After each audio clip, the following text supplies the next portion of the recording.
This is the IC Pixels podcast with David and Anthony Cavins. We're going to talk about design in everyday situations.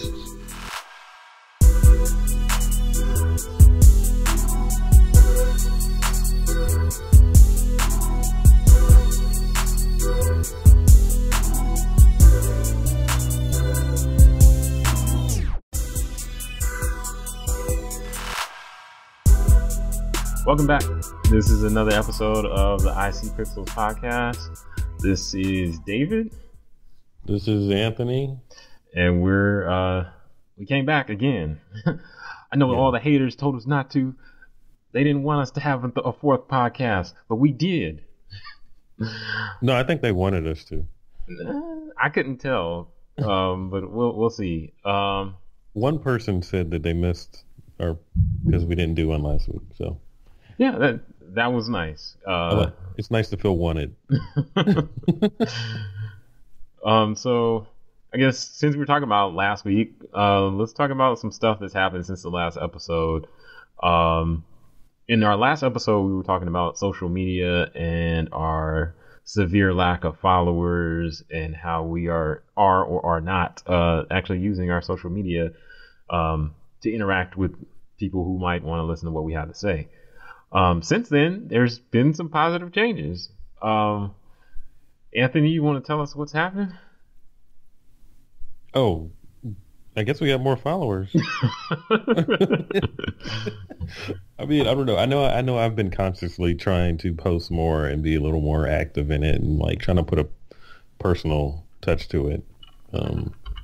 Just last week, I took a selfie in the park. That's a start. Which was not the highest, didn't get the most amount of likes, but just trying to consciously like use it more, like, okay, this is what I'm up to, just giving updates and everything. So, I mean, it's, I don't know. I can't say that we've gotten more work out of it because of it. It's only been, 14 days now. So it's 2 weeks ago. We talked about this. But I will say, like, we've gotten more followers. We have like 21 followers now on Twitter. I haven't checked Instagram or Facebook or anything like that, but I know we got some more followers last week on Instagram for sure. Yeah. So what I've been doing, I'll say, is I started using so my wife recommended I use a program called Buffer. I'd signed up for it a long time ago, but I never actually used it. So I actually went in and scheduled a bunch of tweets to go out during the week. Schedule some stuff to go on Facebook, things like that. It's very easy to use if you're looking to manage your social media more effectively or whatever, and you don't want to or don't have the time to actually write your stuff. It's useful because I sat down, I think it was Monday or Tuesday, and scheduled a bunch of tweets to go out throughout the next 2 weeks or so, and then I don't even have to worry about it. But what I do is, if there's some downtime and I have some time to log on Twitter, I'll go on Twitter and then I'll just find something to actually tweet about that's real and legit, and then my automated tweets will just come out and kind of surround that. You know what I'm saying? Yeah. So it's not like that we don't necessarily have time to do it, because honestly, I'm sure we both, or I mean, I know I do. I know I waste time just looking at nonsense on Instagram and other places sometimes when I could be doing something productive. So yeah. I mean, yeah. So I mean, but yeah, I mean that's good. That using that program. So if people are interested in that, go to their website and use promo code. Oh wait, they're not a sponsor. Yeah. So anyway, don't use a promo code. Also, someone let me know that the last episode was depressing because our social media numbers are so low, and I guess they felt depressed by that. So we're sorry. There's counseling that you can get to help with depression. Yeah. So. This week, we got a suggestion from somebody to talk about when you should consider rebranding, as a company or an organization, when you should consider rebranding. Because we didn't have any ideas for a topic to talk about this week, so we just jumped on that one. So that's pretty much what we're going to talk about this week. I wouldn't say no ideas. We had some ideas, just they weren't good. Yeah, there we go. So, I guess in the line of that rebranding thing, I think it's it's worth it to talk about why it's important to kind of know your audience when you're considering your brand. What I mean by that, like, is, you know, if I'm considering rebranding, I should also kind of be familiar with what my audience wants and what my audience expects from me or expects from people in my type of business, so that I can rebrand accordingly and not go the wrong way. Like if I'm selling hip replacements, then I don't need to skew my brand towards something that's younger and hipper and stuff like that, because not that many young people. No pun intended. Not that many young people have the need for hip replacements and things of that nature. Yeah.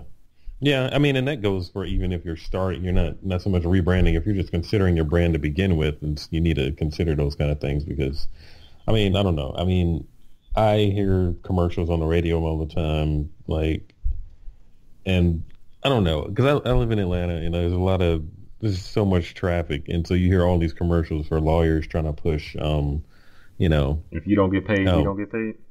Yeah, that kind of stuff or whatever. So you hear all different, like they try some of everything to get people, and you hear like people with songs and like whatever, like trying to, you know, rap their commercial and everything like that, and it's just kind of like, I don't know, it just bothers me to a certain extent, because I know they're doing it because of the radio station they're on, but it's like, that's not going to appeal to me. Just tell me what you do. Well, I think it kind of makes sense in some situations.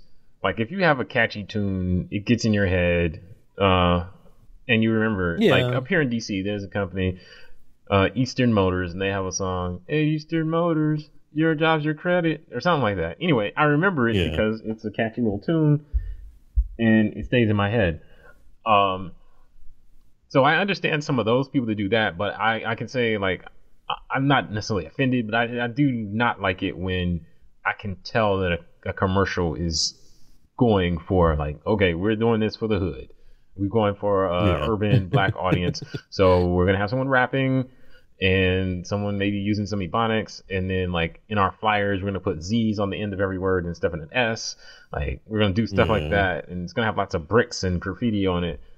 And I'm like, all right, that I understand why you're doing that, because those are, like, you're playing towards the stereotype. But of 90s hip hop. But I feel like that alienates some people who might be in your core audience, because, like, personally, if I see something that looks very like that style of design, then I'm going to assume that it's probably not targeted at me personally. Because I'm probably a club flyer. Yeah, it's probably a club flyer. And it might not be. Or an ad for City Trends clothing store. City Trends. But or City Gear also. But yeah, I mean I wouldn't say I'm necessarily offended. It's just like sometimes I just hate it when they do that or whatever. Yeah. I mean, I know there's one here, and my girlfriend hates it because it's that, like, milkshake. That Khalees song, milkshake, and it's, I forget what it's for like phones or something like that. Because that's the problem. Sometimes they make a song, and I don't know. I get so distracted by, like, the terribleness of whatever the commercial is. I have no idea what it's about. I think it's about phones or something. I don't know. Are you talking about that one where they're like in a diner and the guy's like, "My prepaid brings all the phones to the..." Yeah. That is so I've seen it on YouTube, and I skip it all the time. Who is that for? I don't even know what company it is. I've never watched the whole thing because it's so terrible. But the thing is, I remember it. You remember it, but you don't know who it's for. Yeah, you're right. So it doesn't really help you. You just know something about prepaid, but you don't know what company. So it's mixing a mark. I mean, if it's a jingle with the company's name in it, I respect that. But don't just make a song just because you think it'll be catchy, and then I don't even know what you're talking about. Yeah. Either that, or I'm just irritated because you tried to, like, make it appeal to your market, and it's just like nobody. I don't know. I mean, a good catchy thing, nobody cares. They're gonna make a catchy thing is catchy to everybody. Mm-hmm. It's not because you got, I don't know, you got somebody to rap it or something like that. That's not gonna really help you. Well, that's so I guess a good example, in my opinion, an example of a company that doesn't do that, or at least it doesn't seem like it does it, is like Geico. Because their commercials, they're good, and they don't seem to be targeted at any, like, social economic status or any specific race or gender or anything like that.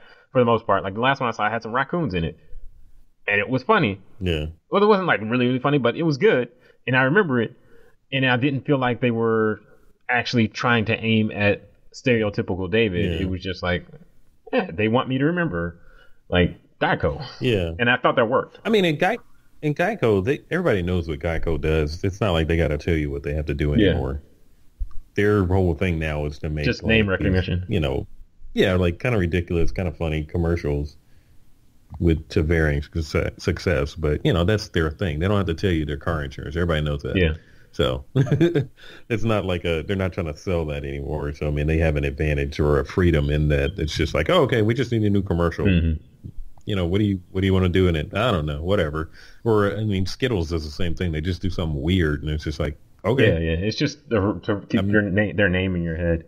What I wanted to talk about a little bit about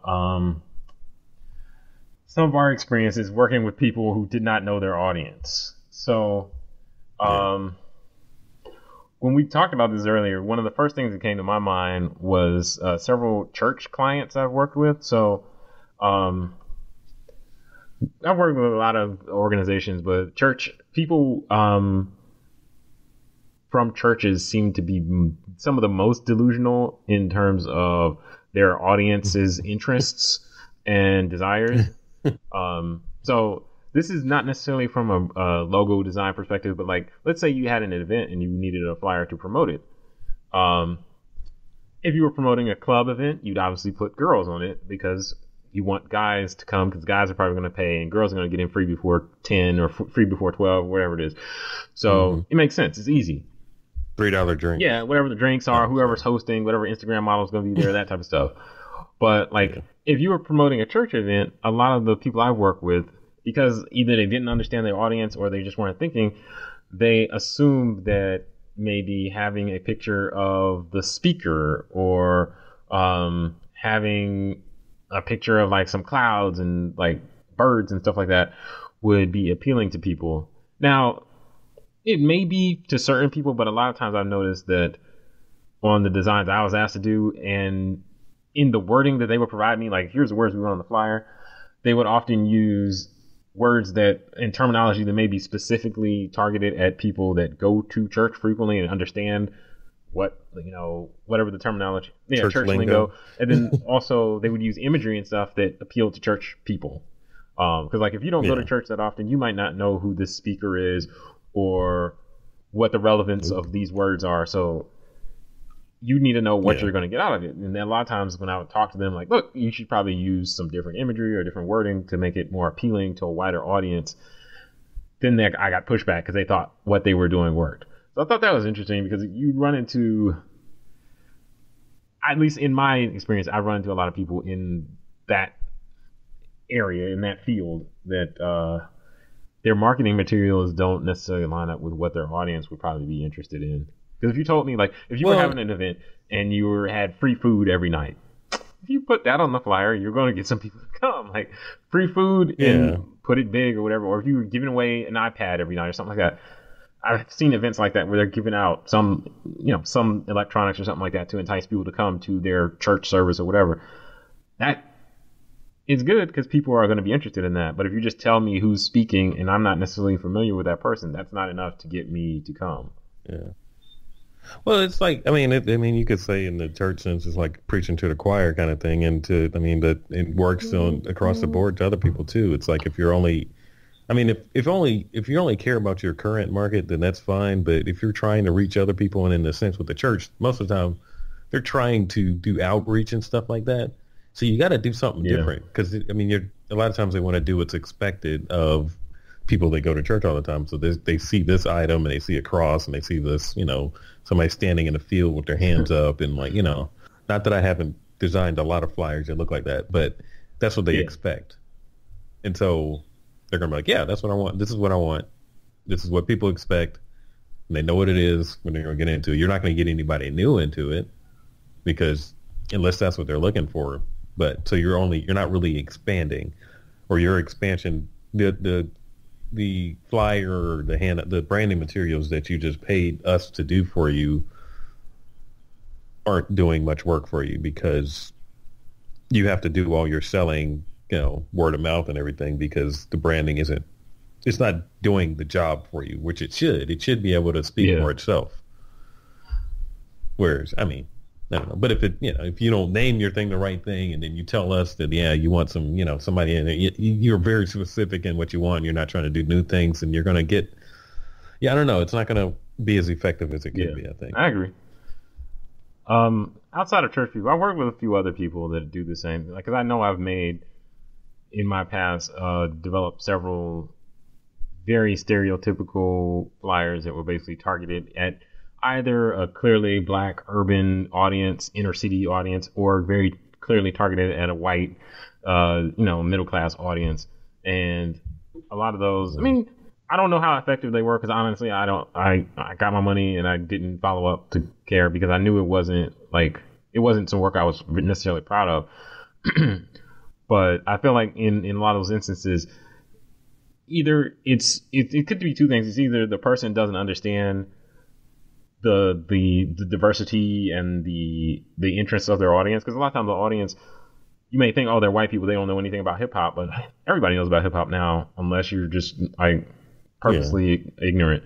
So I think a lot of times people just don't know their audience, or they're only interested in the same people that they're already reaching. If that makes sense. Like, I've already got these people here, and I don't want anybody else. I just want to keep sending stuff to the same people I have. So I'm not going to spread my net any wider. I'm going to continue aiming at the same people. Which is fine depending on your company or whatever, but I mean that's something we can talk about later. But yeah, I mean, and to the other point, I mean, I think it's about people not knowing their audience, or just assuming that their audience isn't into other things. Yeah, if you assume your audience is just like you, then you're probably wrong. Yeah. Or not even just like you, but you go on a stereotype of who they are. And so you think like, oh, okay, well, I'm going to put a taco on it and blah, blah, blah. And then, this is what they're going to like. But you have no idea. They're probably into other things. That's just like all you assume that they're into. But most people are into multiple things. I mean, I don't know. So it's you have to be careful with that. And I mean, don't insult your potential client's intelligence. I mean, I'd rather shoot out something that may be slightly over some people's heads than undercut them completely, and then they just, I don't know. Yeah, I definitely. I don't know if everyone feels this way, but I definitely have felt slightly offended by some advertisements I've seen, because I'm like, you're talking down to me. You're assuming that, like, because I come off in appearance as being black and urban and whatever, then I'm automatically gonna like hip hop. I'm automatically gonna like graffiti and baggy clothes and like rap music, like all this. Like, of course, I do like a lot of those things, but you don't have to advertise to me that way all the time. Yeah, because I don't believe it from you. I mean, you sell soap. I don't. Why are you rapping? And what are you doing? Yeah, I mean, because it's the same thing with somebody just coming up to you and assuming things, like people that walk up to you and say like dog, and so I don't know. I hate when that happens. It's like, you don't talk to everybody else like that, and I don't even say dog when I'm talking. So why are you talking to me like that? That's my dog. Yeah, or I don't know. Or I've had people walk up to me and assume that I like certain artists, and I'm like, no, they kind of suck. I'm sorry, I don't know what you're talking about. So I don't know. I mean, unless you're DMX and you just walk up. Yeah, if DMX says, I mean, that's fine. What up, dog? Then I completely understand. I'm not offended. But other people, why? Yeah. Why are you talking to me like that, Gary? I mean, Kevin. Hey, Chad. I mean, Brent. Why are you talking like that, Chad? Hunter, stop talking to me like that. All right, so let's talk about why people rebrand. Why do people rebrand? And I guess as part of that, when we'll talk about some reasons why, and then I guess we could talk about when is it appropriate? When is a good time to do it?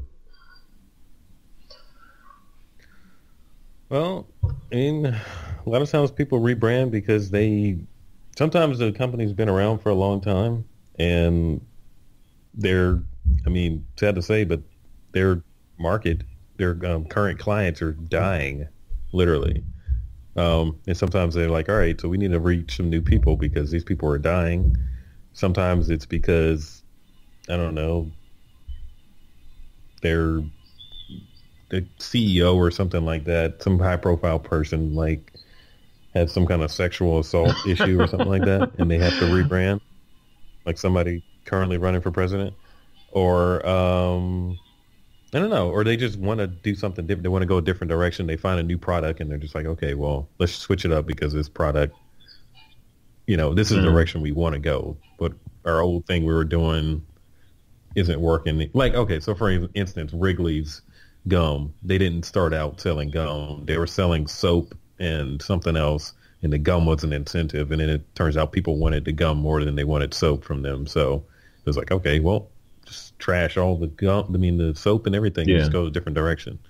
So. Yeah, I think that's always a good reason. I guess two good reasons. Like if your products are changing or if your audience is changing. And I think on the audience changing side of things, I think like if you're trying to expand your audience, like if I was a brand that started out as strictly catering toward urban, I mean, we keep going back to that, but sorry. Like urban type people, like not Uggs, Lugs. Well, Uggs too, because Uggs was catering toward, at least over here. I know it's an Australian brand or something like that, but over here it was strictly for women. And then I remember when they started coming out with men's shoes, they did a lot. Like they were having like giveaways and working with like all kinds of fashion bloggers and stuff like that, trying to get the word out about their men's stuff. Because I still wouldn't wear no Uggs. No. Just on the principalities, but or that's lugs. Weird. Lugs? No, I'm not wearing no lugs. I mean, I remember back in high school, didn't you have some lugs? No, I did not. I remember wanting some lugs. I don't think I ever. It was like it was one of those things. By the time I got it, I couldn't afford to get some. No, I didn't want them anymore. Yeah. I was in the same situation. They were hot in like 98, 97, 98 maybe. But I didn't have no money for them, so no. I mean, honestly, they didn't look that great. Like looking back on them, they weren't that great. They just, they just were or Wallabies. Remember Wallabies? I have some. Oh well, all right. Well, you remember? All right. So I was gonna say you remember when those were hot, but I guess I have some. I didn't pay much for them. It was just like something I came up on. Otherwise, I would not have them because if I had to pay full price, I wouldn't have got them. Yeah. Well, I don't know where what they were before they became a thing. Like what? I don't know. Why were they being made? I don't know. It was strictly for members of Wu-Tang Clan to wear. I really don't know because I don't know what that shoe would be for outside of, They're not very comfortable, but get back on topic. You don't want to talk about your Wallabies? No, not really. I wear them a little bit here and there, but nah. So I guess just starched jeans. I haven't starched. I still have starch from back then. Like, cause I bought a bottle of starch because starch was important back in the day, and I still have it because I barely used any of it. And then like starch jeans stopped being a thing. Yeah, it didn't expire or something. It might have, but I don't need it. Why do you have that? That had to be like 20 years ago. Nah, less than that. Really? This is way off topic, but yeah, last time I wore starch jeans was probably 2001 or 2002. I used to also starch sweatpants sometimes. No, yeah, I remember those.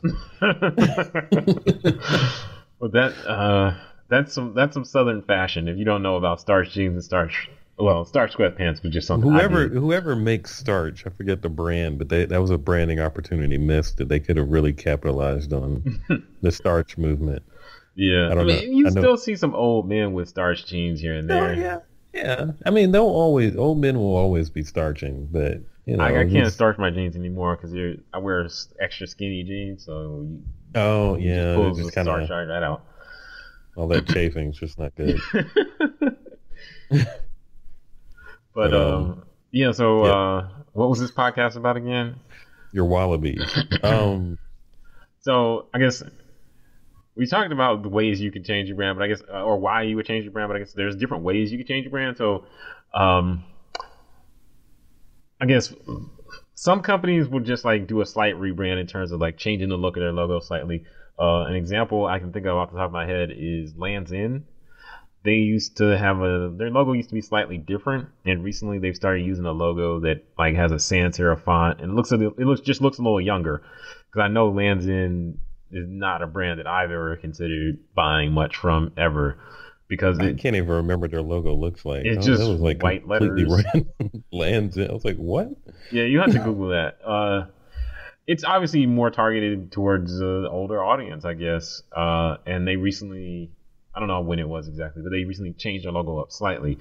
And then you'll see other companies do that where they'll do a slight rebrand where it won't be like a completely different logo, but they'll update everything to kind of be more appropriate with the times. And I think that's what, just as a company, that's what you should probably consider doing most of the time, is just constantly tweaking, and not constantly like every few weeks, but like periodically have like a schedule and kind of check and adjust accordingly. Because if you look like at the logos of like Coca-Cola or Pepsi or something like that, some of those major brands that stay around for a long time, you'll notice that they tweak over time. Yeah. They make slight changes. It's not like suddenly you wouldn't recognize a Coke can or Pepsi can. They make slight changes to kind of keep current. And you don't even notice it. You just look. It's like until you see them all lined up, and you're like, "Oh, wait, that's not the same at all." It's just like a subtle. I mean, we're not like talking like the drastic like Instagram logo change, where it's just like, "What?" Yeah, it's like subtle, like in the sense of you like, "Oh, I guess that is different." Yeah. Okay, whatever. I think that makes sense for more established companies because you can't. It gets costly also if you've got your logo all over everything. You got to do new letterhead, business cards, everything. Print stuff on the sides of trucks and stuff like that. That gets costly for those companies. But for even a smaller company, I think it's wise to at least consider it, especially if you notice your audience is changing or other things like that. Because, like, you remember when we were kids, there was a real estate company or realtor called Century 21. Yeah. Like, they have something they need to change something soon. Because Century 21 is about to be over with.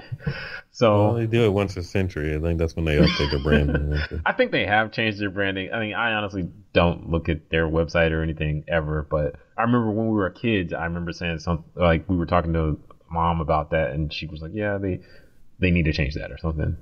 And that was in the 90s. She was like, "You're right, son." Yeah, son. Or Muffin.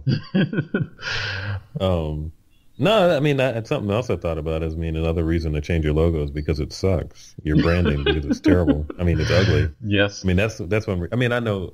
I only say that because I've worked with companies. Sometimes they've been around for a long time, and so a logo, the design standards of that time, of 1866, when that logo was developed, they don't stand up to what the way things look now, or they were just designed by somebody that didn't know what they're doing. One of the most recent companies I worked for, I came in and part of my job was to rebrand, create branding for them and do what I can, but I had to work around the existing logo. This was a struggle because of, they used Times New Roman for the font, and the logo had like all these colors in it, and the kerning was like mad wide, and like it just looked crazy. But I had to subtly change it because I tried to walk in and be like, all right, let's make you a new logo. And they weren't going for that because, it already had a look. Yeah. So I had to okay, let me, just see what I can do to just subtly change this. So over time, more and more the materials had the slightly better looking logo. I still hated it, but better looking logo instead of the one that looked crazy when I first got there. And it was more consistent. So, and then another company was like an insurance company that had been around for 200,000 years. And that was their main thing that they'd been around forever. And so their branding, even though I was trying to give them, an updated look, I was mostly doing a website and stuff for them. But I did some print material too, but I had to find a way to find a balance between the classic feel they were going for, because that was the thing they pushed, is that they've been around for a long time. Mm-hmm. That's our main things. That classic feel, and then taking elements out of their logo to use as little highlight things throughout their branding and everything, just to kind of give them an updated feel. So, it was, I don't know.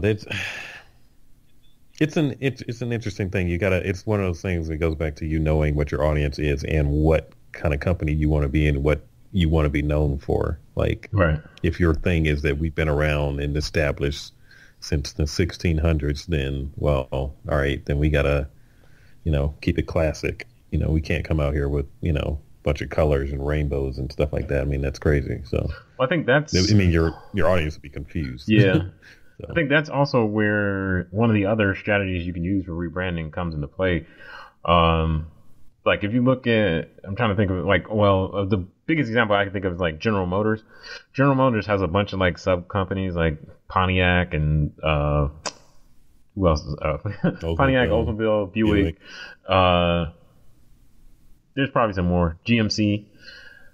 Yeah. So all of those are technically under the same company. They're all kind of the same cars, but you just put a different logo on a different badge on the front and call it something different. Well, they're slightly different now. They're slightly different now, but they're based on the same platform. And so Buick. Well, I remember a couple of years ago they were literally the same car. Well, yeah, like if you get like Chevy and GMC are literally the same thing, but I think they're trying to differentiate themselves a little bit here and there, and I think that's where it's useful. Like if you part of your brand is to target the old, like we've been here forever and we're old, that's cool. But then you can have another portion of your brand or another subset of your brand or whatever that is targeted at a younger audience. Like if you think about like Chevy and Pontiac, well, Pontiac when it was around, Pontiac's not around anymore, but like Chevy kind of leans toward a younger audience than Cadillac does. Cadillac's obviously going for an older audience. And their branding reflects that. Blacker audience. Yeah, no. So that's something I've noticed recently is that they are definitely targeting a black or somewhat blacker audience because I saw their commercial and several of the recent commercials I've seen, there's black people in the car, but it's like one is a black guy, an Asian woman, the other one's a white guy and a black lady. And I was like, oh, I feel like I should get a Cadillac. I'm not going to though. Which is very different from Lincoln, who is trying to sell Matthew McConaughey's, which I think is really, I don't know, it's a really weird thing because I can't think why I would want to buy one of those. I have not. I mean, the cars are nice, but I don't know why they're pushing Matthew McConaughey. I don't understand. I haven't seen any ads for anything Lincoln in a long time, but no, you probably didn't know it was a Lincoln commercial. It was just Matthew McConaughey talking about something, and he was driving a car. They make no sense at all. Huh, okay. I don't know why Lincoln is trying to sell him. It's weird. But their cars look pretty decent now. But I mean, they changed because I remember they were like the classic old person car, and they're trying to, I don't know, their stuff is sleeker now and a little more like, and I don't know if they're performance, but they look a little better. They're not like they're not like our uncle's car. Well, I would say the classic boat. That's Lincoln. Another thing about like rebranding. I think we could talk about Hyundai in a second because Hyundai's definitely rebranded and kind of started from the bottom. Now we're here type of situation. But Cadillac, they are trying to get younger with their audience. Seems like. But I don't think it's completely worked because I'll say like so this summer my wife wrecked our other car and we were looking for a new car. That's not fair. That car fell on the other car. Okay, she was in an accident. The car that she was driving was damaged. I shouldn't say that she wrecked it. That's unfair. Car was damaged. The insurance company totaled it. And we were looking for a new car. She wanted an SUV, so we looked around. One of the SUVs we considered was that Lincoln. I mean, not the Lincoln, but the Cadillac. I think it's called the SRX. It's not. I don't think they still make it. I think they do actually. But anyway, it's a Cadillac SUV. It had a lot of the features we wanted, but just the stigma of the brand was enough to turn us away. Not necessarily that it's a bad stigma, but it's like I'm not. You're gonna get no Escalade. Well, I didn't want to Escalade because obviously an Escalade is like, like the classic. This isn't my car. I'm just driving someone around. Like I rented. I'm in a motorcade. Either this isn't my car. I rented it. Somebody's driving me around, or I bought this car because I don't. But I still live with my mom. Either way, I did not want an Escalade. The SRX, it was a Cadillac, so it still has that stigma as an old person car, at least in my perspective. Yeah. It might not to everyone, but in my perspective it did, and so I didn't kid you. I mean, because those like small, like the wagon and all those, the CVTs. And the CTS. Those are nice. It's very nice. I would definitely drive one of those, but I don't know. I don't know. I mean, they don't look like the old Cadillac. I mean, I don't know. It's not a Lincoln. No, it's not. But I feel like both of those brands, they're I trying to mean, shake that whole we're the targeting the older audience, and I think it's yeah, working to an extent because we did at least consider it. A few years ago, I would not have yeah, even looked at a Cadillac. We didn't go look at one, but I did look at it online, and that's a start. yeah. Somebody else is targeting younger, like Buick, Yeah, like because I mean Buick. That's like classic old person, yeah, like definitely. you know, Well, that's I think that's not why they got your rid of the the Oldsmobile. Deaconess car, But yeah, they did cancel. It had I it. mean, It you don't had need it an in the Oldsmobile name, and a Buick. Olds. Yeah, at least Buick, you can kind of push it off as Yeah. something else. I mean, because the new ones, they look nice, they look sleek or whatever. It's still weird for me because it's like I don't know. I mean, I still think of deaconesses and like ushers when I hear Buick. That's not like I don't know. I don't think like young. But I mean, they do look nice I though. saw But I one mean, like a I year don't know. ago, and I was like, yeah, that's kind of nice. If not for that logo. Yeah.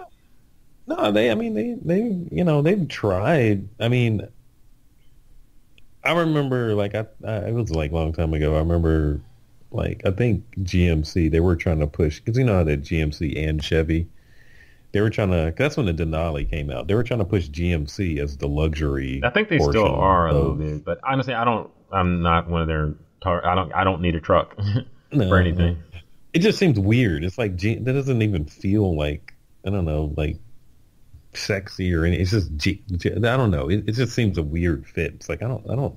That doesn't seem like the thing you would push as the luxury Well, thing. back to branding, I would say in the GM General Motors family, it seemed like there was a lot of overlap, and so I think that's probably why they got rid of some of that stuff because you had Yeah, like a Camaro and a Firebird that are both kind of going at the same audience. Like it became like just preference, and when Detroit is yeah. going through all these problems and you're having to get bailed out by the federal government, then I think it's time to narrow down.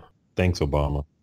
Uh, but I think that's another way you can go through a rebranding is kind of narrowing down to be more specifically focused on one group or audience instead of kind of targeting everybody. Because I know, like, if you think about, like, we talked about GM and other brands, sometimes when times are good, you'll spread out and start to target everybody or a wider Yeah, swath of the populace, using some big words yeah, here.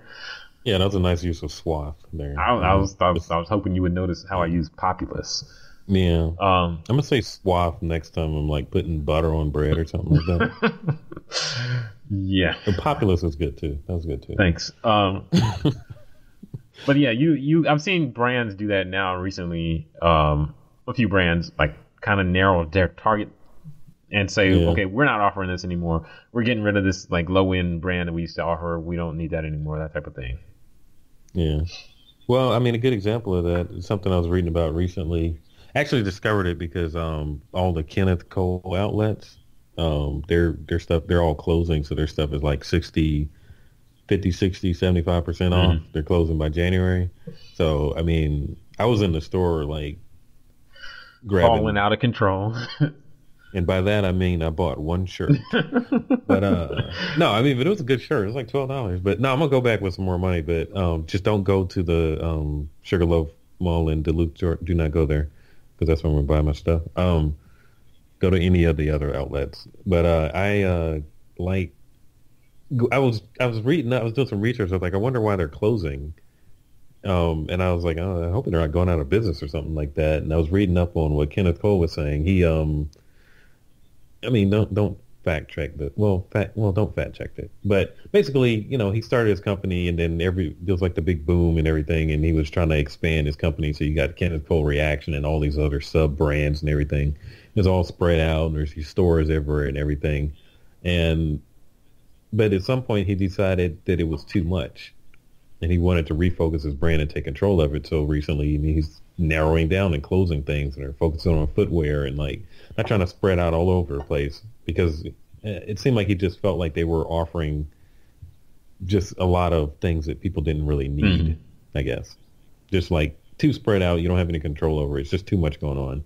And there's like there's a recent trend towards people wanting more boutique things, more specialized things, and things that feel Yeah, it feels small, and you have more quality control over something that isn't so large anyway. Mm. So that was like an interesting example of that.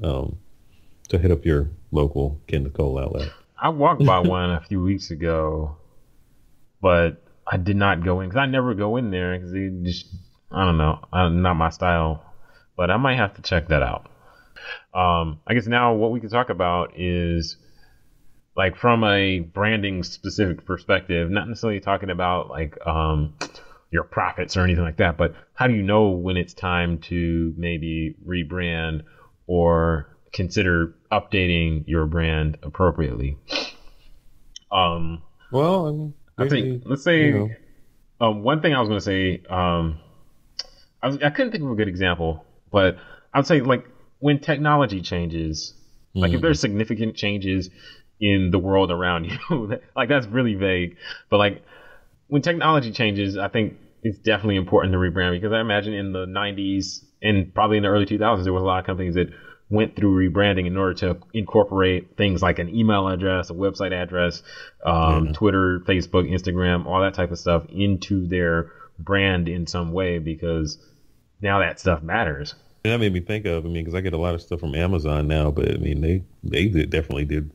That's a company that definitely moved with the times as far as like, because wait, they started out selling books, right? Yeah. Yeah. And I buy everything. I just bought some toothbrushes from them today. I was at Kroger looking at toothbrushes and I was like, I'm not happy with these selection. I'm going to go home and do some research. And I ordered some on Amazon today. So, I mean, I don't know, but that's somebody keeping up with what's current and they're, adjusted their brand. So, I mean, yeah, you can buy books from Amazon, but I'm sure that's not the main thing they sell. Yeah, that's Audible now. Like, so they've technically just kind of segmented that off. I guess another time when you should probably change your brand is, I guess we talked about technology changes and like just changes in the world, but I guess the other thing would be like changes in your audience. Obviously, like if you notice that, like you talked about earlier, like your audience is dying, then you probably need to target their children or their caretakers, that type of thing. If your audience, like younger people are starting to get more involved in whatever you're doing, then you need to target them. Like Facebook, I don't think they've changed their branding, but I know that they've changed other things about the way Facebook works because originally it was for like college kids and fresh out of college, but now it's mostly my parents that are on Facebook and not younger people. So with that in mind, I'm sure they've had to make changes. Not necessarily branding changes, but they made other changes. And that would be, it could be a reason to rebrand. I'm not saying they need to, but because I'm not an expert on that. But I mean, I don't think they need to rebrand. I mean, people know it for what it is because they're on there all the time. Yeah. So, I mean, they just know that, this is where you go to complain about on stuff. Your people you went to high school with or to find out if your friends are racist or not. So, it serves its purpose. I mean, another, reason to rebrand is if, somebody in your company does something screwed up and they, I honestly, I'm surprised that Subway didn't do a major, like, refocus. Yeah, I haven't seen many ads for them online or anywhere, but I wouldn't be surprised if they've made some changes as a result. But I mean, I don't know. They haven't been messing with Jared for a while, so that's okay. But he's still automatically associated. Yeah. I mean, I don't see many commercials for it or anything like that. But maybe they're just laying low or something like that. But maybe they were just like pretending it didn't. I mean, they just like, all right, we're just gonna keep on going. So I mean, I don't know. Well, another one like that is like Abercrombie and Fitch. I know they had some issues with their CEO wilding out a little bit. And then last time, I don't visit their site or their stores at all, but I happened to go to their website a few weeks ago and I noticed that it's kind of totally different than it used to be in terms of the branding and stuff like that. But I think it's just that they're trying to refocus and say, hey, we're still good guys. It was that one guy. And so he's gone. So we're changing everything. And I think all those are good reasons. I guess I know I used to go in there every once in a while. I've walked in their store in the mall and I was just like, this is not for me. Yeah. I definitely have gone in and was like, I don't see any black people, no black people in the advertisements, anything like that. And so I left, and I've owned a pair of pants from them. Also, it was really dark in there. Yeah, It was I thought really that was dark in weird. there. It was weird. Like, why is it so dark if I'm buying clothes? Maybe are these clothes terrible and Yeah. you just don't want me to know?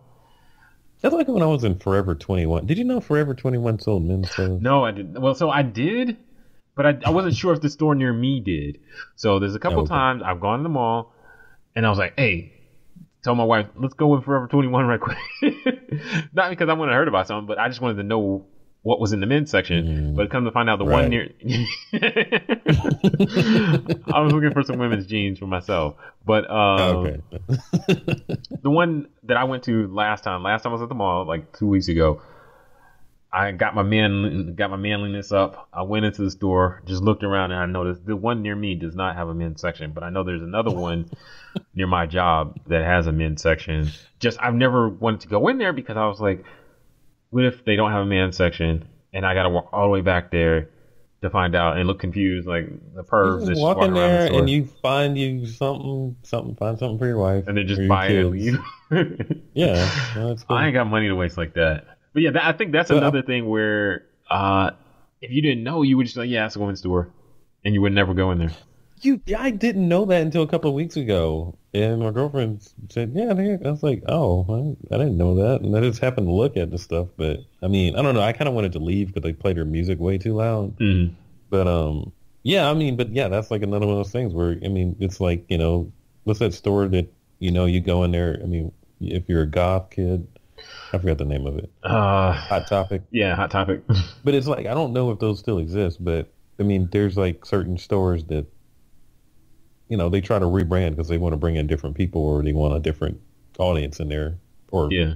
they want to expand. It's like, hey, we have other stuff. I mean, because I could ask probably 5 guys on the street, and if they knew that Forever 21 sold men's clothes, and I mean. 3 of them would say no, and the other 2 would say no. Damn.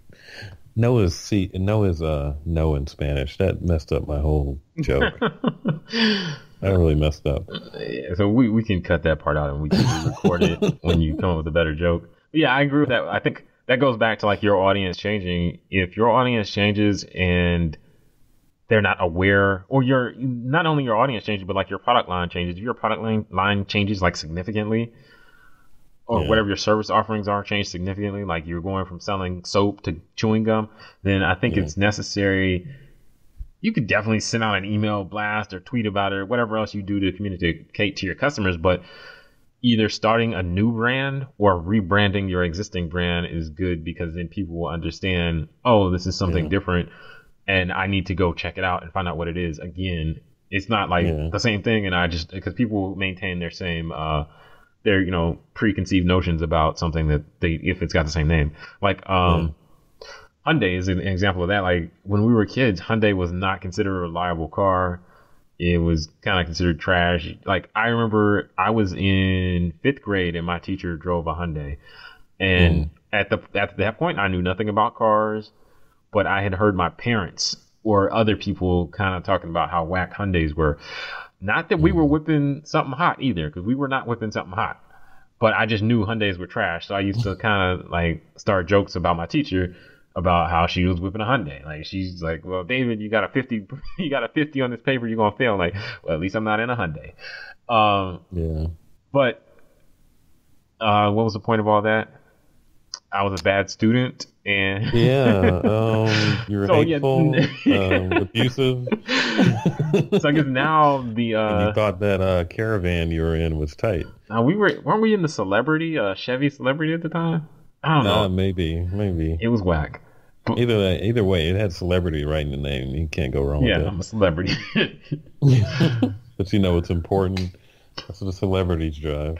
But yeah, so Hyundai, like now, I don't think negatively of them. And then also they've kind of like come out with a luxury brand, like the Genesis brand. I didn't know it was a separate brand until I looked on Wikipedia, but like the Hyundai Genesis, the Genesis Coupe, they have several cars, and they're in a different brand. And it's funny how they've But like they've You been know? able to transition through rebranding to an Yeah. extent so that now you don't think of them as that unreliable car from the Yeah. early 90s. Something else I would suggest, like to rebrand, if you have a new thing you want to offer, or not so much rebrand, but think about like having more than one brand. If you have an additional thing you want to offer, but it doesn't make sense with what you do now. So if you're a chicken shop and you want to do used tires, you don't brand that together. You can be next to each other, but don't brand it together. I mean, because they could work, that could really, really nicely together. Actually, you have to. That's a good idea, actually. But You get you some don't. chicken while you get new Yeah, you tires. wouldn't call it. Jason's. Chicken and Chicken and tires. yeah. Nobody wants that. You split it off. Like, okay, I've been making chicken for years, but I have all these tires I want to sell too. So you split it.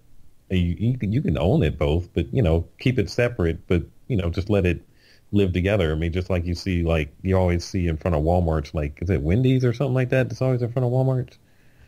Well, I always see those combos in front of Walmart's where it's like KFC, Taco Bell, and Pizza Oh Hut or something yeah, like that. or like a yeah, yeah. But it's like sometimes some stores you always see like a certain other store. Like I mean, like I remember they used to always have Subways and stuff like that in Walmart. Oh, they still do that actually inside of Walmart or something like that, where it's like they don't necessarily go together, but they can play well together. But those are probably separate brands. But I'm sure there's other instances where, and I know I've done it for companies where they had a new service thing they wanted to offer to people, and they wanted like a brand to go with it that would kind of play nicely with their current brand. But it's like, okay, here's a logo for this thing that we do now too. Yeah, it makes sense. All right, so I guess we've talked about now like reasons why you should rebrand, when you know you need to rebrand, like if you offer a new service or your audience is changing or technology is changing that impacts your brand. One other thing I was going to mention before we go ahead and wrap up this episode, there's this company. I don't know I forget what they're called now. I think they're called ISR. But anyway, for people that have like 240SXs, so S chassis Nissans, I think their company used to be named ISIS. Mm. That's a good reason to rebrand. Yeah.